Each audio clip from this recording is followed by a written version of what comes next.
Bonjour à toutes et à tous, on commence ce tour de la presse européenne avec la Coupe de France. Les premiers résultats des huitièmes de finale ont fait la une des quotidiens régionaux et celle de l'équipe ce matin. Le journal met en avant le choc entre l'Olympique de Marseille et Montpellier.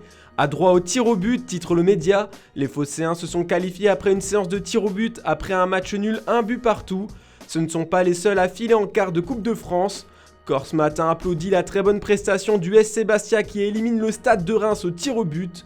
Ce n'est pas le seul club de Ligue 2 à passer au tour suivant. Amiens au quart de tour écrit le Courrier Picard sur sa première page. Les Amiénois ont battu 2-0 Nancy. Mais la plus grosse surprise de cette journée nous est offerte par un club d'Île-de-France. Un club de National 2 a éliminé une équipe de Ligue 2. Versailles a fait sensation en s'imposant 1-0 contre Toulouse. Versailles, l'irrésistible Ascension, présente le Parisien dans ses pages sport. L'équipe des Yvelines espère continuer leur épopée hors norme. En Coupe d'Afrique des Nations, le Burkina Faso a déjoué les pronostics en éliminant 1-0 la Tunisie en quart de finale. C'est une terrible désillusion pour la presse tunisienne. Ce sont là nos limites, s'exclame Le Temps. Pour la presse de Tunisie, les Aigles de Carthage sont méconnaissables.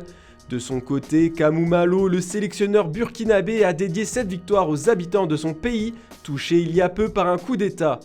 Dans l'autre quart de finale opposant la Gambie et le Cameroun, c'est Karl Toko Ekambi, les Lions, qui se sont qualifiés.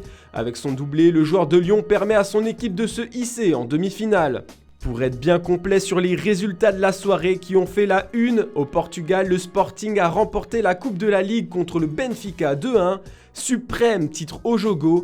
Pour le média, le Lyon cimente un peu plus sa suprématie nationale de ces dernières années, surtout dans cette compétition. Dominateur, affirme Abola sur sa une, c'est leur 4e Coupe de la Ligue en 5 éditions. Record a voulu mettre en lumière Pedro Porro et Pablo Sarabia, les maîtres à jouer du Sporting lors de cette finale selon le journal. C'est surtout Sarabia qui a scellé le score du match grâce à son but en seconde période. On ferme la page résultats pour ouvrir les infos mercato, c'est officiel depuis ce samedi 29 janvier, Adama Traoré est de nouveau un joueur du FC Barcelone. Je suis de retour, titre Sport en reprenant ses propos. L'ailier espagnol revient en prêt jusqu'à la fin de la saison avec une option d'achat. Le Barça n'a pas précisé le montant de l'option d'achat, mais le média catalan pense qu'elle est de l'ordre de 30 millions d'euros. L'attaquant est impatient de se mettre sous les ordres de Xavi.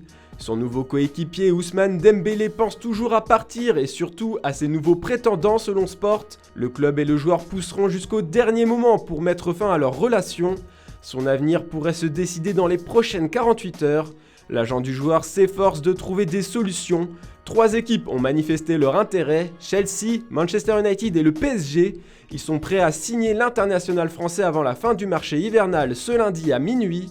En Angleterre, plusieurs médias tels que Sky Sport ou Daily Mail sont optimistes. Pour eux, le français sera prochainement un ailier de première ligue. Après avoir signé Dusan Vlahovic, soit le plus gros coup de ce mercato hivernal pour l'instant, la Juventus n'a pas dit son dernier mot. Et aussi Zakaria titre ce matin Tuttosport. Le milieu suisse est la nouvelle piste numéro 1 des Bianconeri. Une information confirmée par le Corriere dello Sport qui parle du sprint Zakaria. Pour le journal italien, la Juve s'apprête à réparer immédiatement son milieu de terrain avec Denis Zakaria, mais pour le recruter, ils doivent vendre Zach, un autre Juve, écrit la Gazzetta dello Sport. Les négociations pour le joueur du Borussia Mönchengladbach presque closes sont liées à celles avec Tottenham pour les transferts de Kulusevski et Bentancur. Le média nous rapporte aussi ce matin que l'AC Milan aurait des doutes concernant l'avenir de Zlatan Ibrahimovic avec eux. Le problème physique qui a contraint Ibra à quitter le Milan Juve à la demi-heure de jeu dimanche dernier s'est avéré mineur, mais la question qu'il a soulevée est plus importante. L'adrénaline qui alimente le champion s'épuise-t-elle lentement ? Son futur comme Rossonero est incertain et les dirigeants de l'AC Milan pensent déjà à un remplaçant pour renouveler l'attaque. Le nom de ce nouvel attaquant pourrait être décidé cet été. Allez, on termine ce tour de l'Europe en Angleterre. Frank Lampard n'est pas encore officialisé comme entraîneur d'Everton, mais les tabloïds anglais affirment qu'il a déjà des plans pour recruter efficacement ces 2 derniers jours.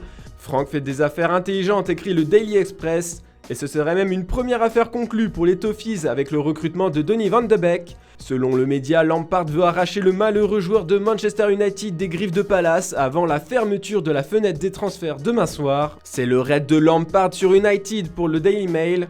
Le média anglais nous explique aussi que Liverpool fait pression pour que Sadio Mané se retire de sa sélection, une information que l'on retrouve dans les pages intérieures du Daily Mirror qui parle de la fureur des Reds pour Mané à la Coupe d'Afrique des Nations. Les dirigeants d'Anfield sont furieux que Mané ait été déclaré apte à jouer contre la Guinée équatoriale en quart de finale de la CAN. L'attaquant a subi une commotion cérébrale après une violente collision il y a 6 jours. Et malgré son passage à l'hôpital, le protocole de la FIFA stipule qu'un joueur ne doit pas être sélectionné pour jouer pendant un minimum de 6 jours. Voilà, c'est tout pour ce dimanche, on se retrouve demain matin pour une nouvelle revue de presse. Ne ratez pas cet après-midi, 16h, une vidéo retraçant les pires panic buys du mercato hivernal. Bonne journée à toutes et à tous.